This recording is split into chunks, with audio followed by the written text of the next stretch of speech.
Hello à tous, on est dimanche et comme chaque dimanche, on se retrouve ensemble pour jardiner. Dans cette vidéo, aujourd'hui, on dit au revoir au potager d'automne et on dit hello au potager d'hiver. J'espère que tout le monde va bien.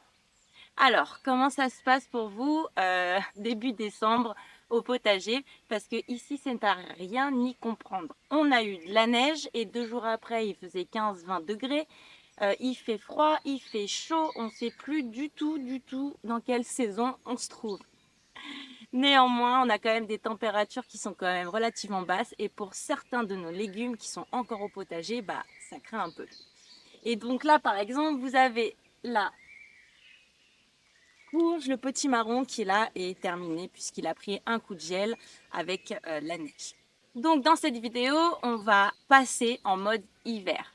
Donc on va faire zone par zone, bac par bac et on va passer en mode jardin d'hiver, c'est-à-dire qu'on va retirer les cultures de cet automne, voire les cultures de cet été qui pourraient rester encore. Et on va basculer vraiment dans le jardin d'hiver, c'est-à-dire peu de variétés, puisqu'il y a peu quand même de légumes qui résistent à l'hiver et au froid. Et on va s'assurer que ceux qui sont en place puissent bien se développer pendant l'hiver. Et pour les autres zones de culture, bah, on va les mettre au repos et on va faire en sorte qu'elles s'enrichissent pendant l'hiver de manière à ce qu'au printemps, on ait des cultures de dingue. Et je vais surtout en profiter pour essayer d'éradiquer un maximum de limaces et d'escargots pendant cet hiver. Avant de commencer la vidéo, n'hésitez pas à la liker, à la partager et à la commenter. Et surtout, n'oubliez pas de vous abonner si ce n'est pas encore fait. Allez, installez-vous confortablement, le dimanche au potager, ça commence maintenant. Donc on commence cette vidéo par cette zone, juste là derrière. Donc dans lequel vous avez des petits marrons, vous avez du radis fourragé qui est donc un engrais vert. Il a bien poussé, donc il est temps de le retirer et de le découper, de le hacher et de le mettre en terre. Et puis de mettre toute cette zone au repos parce que l'année prochaine, il va falloir qu'elle donne son maximum puisqu'on va y mettre, je pense, des pieds de tomates. Enfin, je sais pas trop encore. Je n'ai pas trop encore réfléchi au potager de printemps, faire les plants. Je pense que je ferai les plants au mois de janvier tranquillement. Donc regardez le potiron. Alors les limaces, encore les limaces, les escargots, ils m'ont mangé le potiron. Vous voyez, il y en a plein partout. Oh là là. Donc là, ça va être compliqué de le garder pour le faire, comment dire, le faire mûrir. Parce que là, il va pourrir, il est trop abîmé en fait. Là, si la peau n'avait pas été atteinte, j'aurais pu le garder et essayer de le faire mûrir au chaud à l'intérieur. Mais là, c'est pas possible, donc bah, on va devoir le couper. Et puis bah, je vais le laisser dans le jardin, en plein milieu, très loin du potager, pour attirer les limaces dessus et qu'elles se régalent là-dessus et qu'elles évitent de manger ce qu'il y a là-haut. Donc bon bah tant pis. Allez, on retire ça.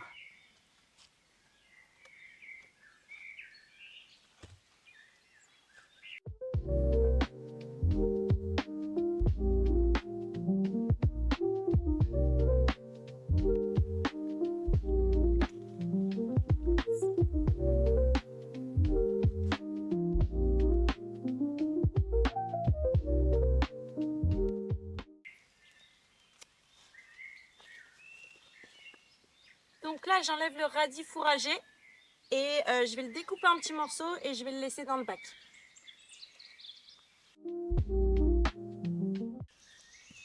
Regardez. Ça, c'est le système racinaire donc du radis fourragé. C'est que vous avez la racine et tout le système est très gros. Et c'est ça qui permet d'ameublir le sol en fait. La racine, elle va bien ameublir.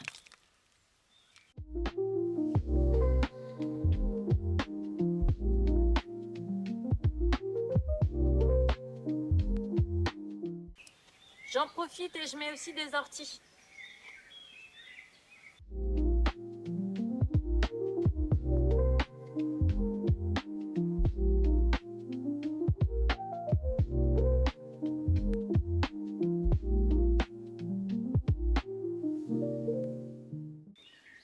Maintenant, je vais mettre des petites billes bleues contre les limaces parce que comme ça va se décomposer, elles vont venir se jeter dessus. Et donc du coup, si je peux en même temps faire en sorte qu'il y en ait moins, ça c'est une bonne chose parce que là, les limaces, vraiment cette année, c'était l'horreur. Donc là, je vais mettre des petites billes bleues. Et là, je vais rajouter du fumier en séché en granules.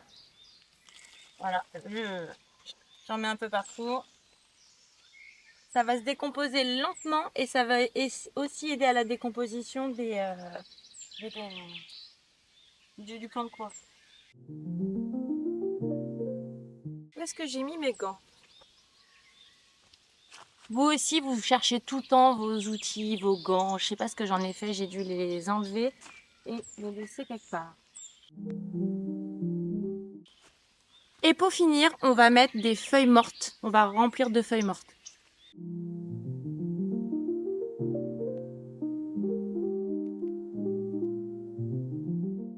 Voilà, la zone est terminée, on n'a plus qu'à la laisser reposer. Et puis avant l'arrivée du printemps, on viendra rajouter du terreau, du fumier bien décomposé, du compost. Et puis ça sera reparti quoi pour un tour. Allez, on continue, on a d'autres zones à faire.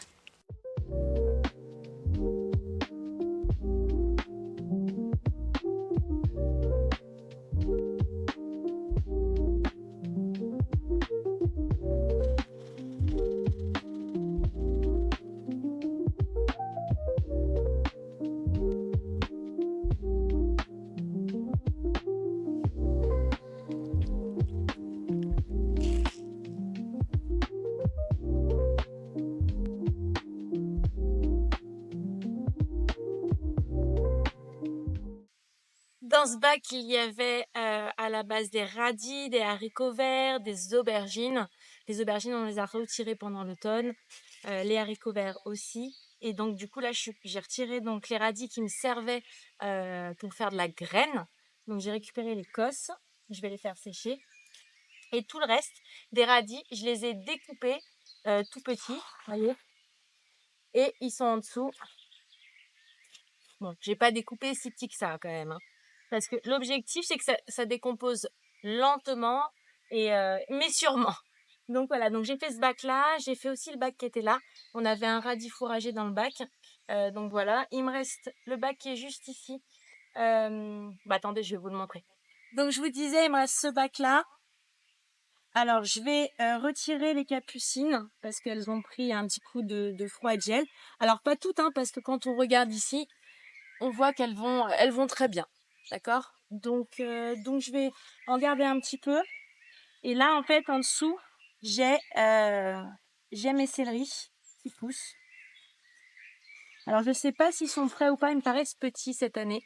Donc, on va voir.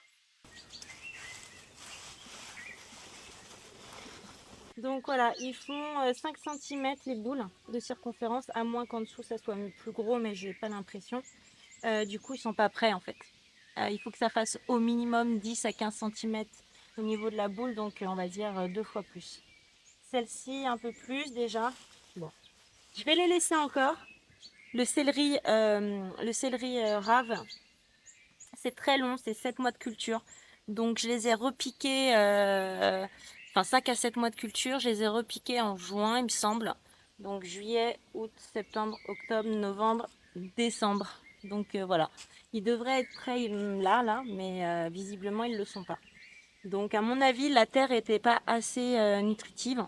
Il n'y avait pas assez de nutriments ou peut-être pas assez d'eau, mais ça c'est curieux parce que quand même il a tellement plu. Donc je pense plutôt pour les nutriments. Donc on va remédier à ça pour l'année prochaine. Donc il me reste cette zone où je dois mettre en fait des feuilles mortes. Donc la même chose, je vais venir certainement tondre ici et mettre donc de la tonte ici, par-dessus des feuilles mortes. Bien évidemment, je mettrai mon fumier décomposé. Et puis voilà. On va récolter la patate douce. Donc j'avais juste mis un pied en fait cet été. Et donc là, vu qu'il a neigé, que la patate douce, on voit bien là, c'est mort.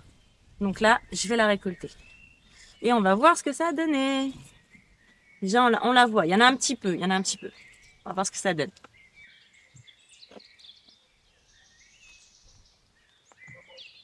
Alors, je voudrais pas la casser, donc je vais y aller doucement parce que voilà. Hop. La terre, elle est tellement grasse.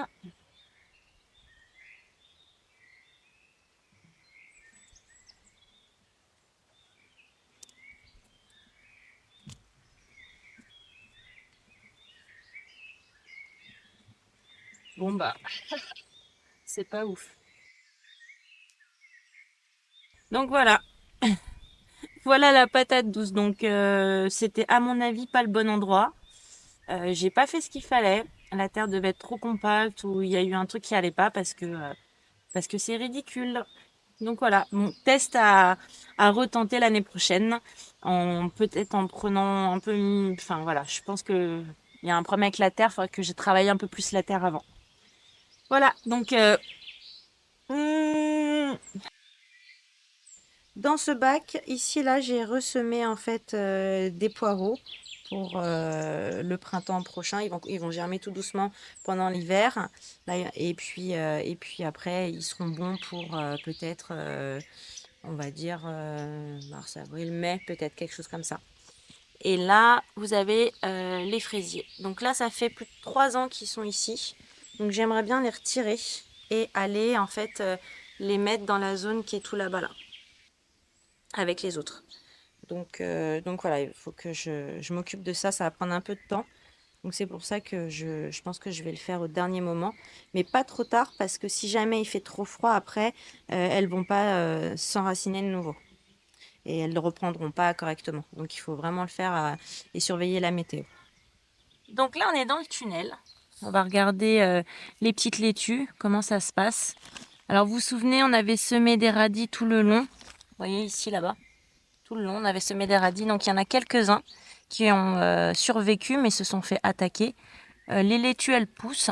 Elles poussent, mais elles se font régulièrement un petit peu attaquer. Donc je remets un petit peu de produit, mais voilà. Elles sont toutes mignonnes.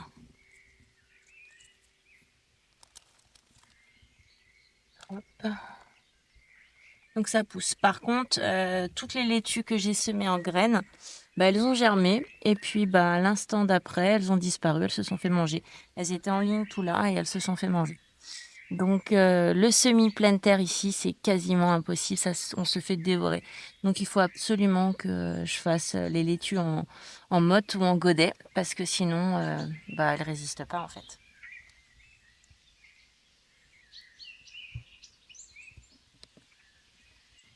Regardez le chou. Je me dis c'est bizarre ces petites déjections là.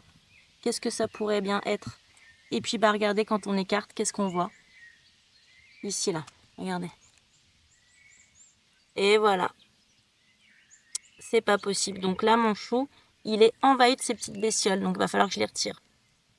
Mais alors il n'y a rien qui me sera épargné moi cette année, hein. Donc avant que ça mange tout ça, je le retire. Bye bye. Bon bah voilà, résultat des courses, j'ai fait du coup les 2 choux frisés. Et il y avait dans les 2 choux frisés, bon en plus il y avait des petites limaces. Mais voilà, donc ça c'est la pierrite du chou, je pense. Et les larves en fait elles mangent mais intégralement le chou, il ne reste plus rien. Regardez, je vous montre. Et voilà, il n'y a plus rien. Donc limace plus pierrite du chou, bah il n'y a plus de chou quoi. J'en ai pas trouvé à l'intérieur des choux rouges, donc ils sont assez épargnés. Et par contre, ici, il y en avait plein. Donc, dès que vous voyez des petites déjections en fait dans vos choux, bah, dites-vous bien que il y a certainement ces bestioles-là. C'est incroyable ces bestioles. Donc, j'ai vérifié celui-ci et regardez. Alors, on a des limaces. Super. Qu'est-ce qu'on a d'autre? Qu'est-ce que c'est ça? Oh, il y a aussi des petits vers bizarres là. Donc ça, il faut que je les retire avant qu'ils mangent l'intérieur du chou. Voilà, encore des limaces. C'est pas possible. Je vais le récolter. J'ai l'impression que je vais devoir le récolter maintenant pour m'éviter. Il est tout petit, il n'est pas tout à fait prêt. Il lui reste peut-être encore un bon mois. Et je vais peut-être le récolter maintenant pour être sûr d'en manger quelques feuilles quand même. Parce que là, ça fait des trous quoi. Bon, allez, je vais retirer tout ça. Hep, hep, hep, tu vas où toi? Donc là, dans l'autre bac, j'ai trouvé deux sortes de choux. Deux sortes de choux. Oui, j'ai deux sortes de choux, mais j'ai trouvé deux sortes de vers. Donc la Pierride et puis un autre, je sais pas. Alors est-ce que c'est parce qu'il est tout jeune et après il se transforme comme ça? Je sais pas. Mais voilà. Donc ils sont pas contents. Mais moi je suis pas contente qu'ils m'aient mangé. Donc vous voyez, ils s'accrochent avec les petites ventouses qu'ils ont là. J'essaie de pas leur faire du mal parce que le but c'est pas de les torturer, mais c'est de les observer. Regardez comment ils se déplacent très vite comme ça en se contorsionnant avec leurs petits crochets qui sont en dessous. Et voilà. Et ça après ça se transforme en papillon. Et ensuite ça repond des œufs, ça fait des larves et encore des papillons et des petits. Donc ici vous avez le bac avec les poireaux et un chou cabu. Qui est là pour normalement attirer les petites bestioles ici et laisser libre celles qui sont déjà protégées. Alors j'avais protégé avec un filet des plaques anti-insectes et pour autant j'ai quand même des ravageurs. Bon, bref. Et ici, on voit bien que il y a de moins en moins de poireaux. Voilà, donc ils disparaissent. Il y en avait plus d'une cinquantaine. Et puis voilà, maintenant, il n'y a plus grand chose. Les choux de Bruxelles qui sont là, se sont fait manger tellement de fois que ils survivent comme ils peuvent, mais ils sont pas énormes. Normalement, ils doivent être au moins hauts comme ça, quoi. Donc voilà. Et puis les poireaux qui restent, il y en a, ils sont bizarres, quoi. Écoutez, on fait comme on peut. Donc les poireaux pour le printemps, il y en a de moins en moins. Et ceux qu'on a, ils sont pas dingues, hein. Ici, vous avez les engrais verts qu'on a semés il y a une quinzaine de jours, donc qui ont bien poussé, qui ont bien résisté aussi à la neige. Il n'y a pas eu trop de dégâts. Alors, ils avaient commencé à se faire manger sur cette zone. J'ai mis des granules bleus et puis ça s'est stoppé. Mais sinon, voilà. Il y a eu un petit peu de dégâts là aussi, mais sinon, on va dire, regardez, ça a bien germé. Donc ça, on va le laisser pousser jusqu'au mois de février. Et fin février, début mars, on viendra les faucher et les mettre sous la terre. Comme aujourd'hui il fait beau, je vais en profiter en fait pour aérer en fait mes mini-serres, faire en sorte qu'il n'y ait pas trop d'humidité à l'intérieur. Et puis regarder où en sont. Et vous voyez, ça fait vraiment de la condensation et ça arrose. Et on va regarder où en sont les radis, les navets. Donc voilà, je vais laisser aérer encore un petit peu et puis avant de rentrer, je refermerai bien évidemment. Je pense que je vais remettre un petit peu de granules bleues dedans, de peur qu'il y ait un souci. Bon, on verra bien. J'aime pas trop mettre des granules bleues, ça me paraît pas naturel comme geste, mais bon, à un moment donné, faut bien agir parce que sinon, effectivement, il se passe rien. Mais bon, en même temps, normalement, elles sont bio, elles sont inoffensives pour les chats et les chiens, donc bon, ça devrait le faire. Alors, ici, vous avez mon romarin et regardez, il est en fleurs. Il ne comprend plus rien. Regardez ici, les primes verts. Alors là, les primes verts, elles n'ont pas compris parce qu'elles se sont dit, tiens, il a fait froid et puis maintenant, il refait chaud, donc je vais fleurir. Donc là, c'est pareil, hein. Les limaces, les escargots, en veux-tu, en voilà. C'est pas possible. En même temps, quand on voit les déjections qu'il y a là, il doit y avoir une petite bestiole derrière. En haut. Donc, les primes verts sont de retour en décembre. Et voilà, la vidéo est presque terminée. On continuera les semaines qui arrivent à passer en mode hiver, puisqu'il nous reste encore quelques bacs à faire. On a récolté la patate douce qui fut un échec total.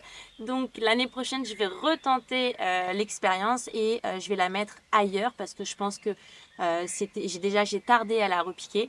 Et ensuite, la terre n'était pas assez meuble. Donc il va falloir que je trouve un endroit plus adapté pour elle. Et surtout, maintenant que j'ai vu en fait comment la liane elle grimpait, etc.